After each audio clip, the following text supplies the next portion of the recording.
अस्सलाम वालेकुम। SM news के साथ मैं हूं मुक़द्दर रज़ा। एसएम न्यूज़ स्टूडियो में खुशामदीद। खबरों का सिलसिला बढ़ाते हुए हबशान करते हैं कराची से।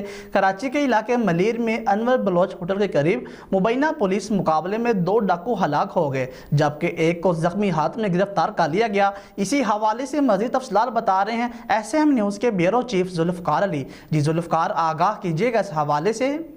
जी बिल्कुल, मलीर 15 के इलाके अनवर बलोच होटल के करीब रात गए पुलिस और डाकुओं के दरमियान मुकाबला हुआ है।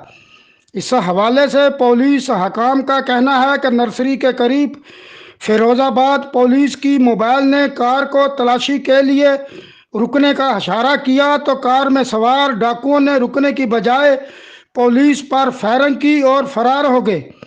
पुलिस ने मुलजमान का ताक़ब किया। इस दौरान पुलिस और मुलजमान में फायरिंग का तबादला होता रहा।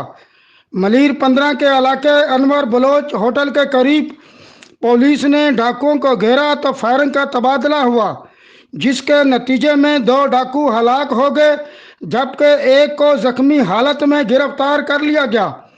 पुलिस हकाम का बताना है कि मुलजमान के कब्जे से एक कार और असला मिला है। हलाक और जख्मी डाकुओं की शिनाख्त का अमल जारी है। जी बहुत शुक्रिया जुल्फ़कार तफसीलात से आगाह करने के लिए। अब तक के लिए इतना ही। मज़ीद खबरों के लिए देखते रहिए एसएम न्यूज़।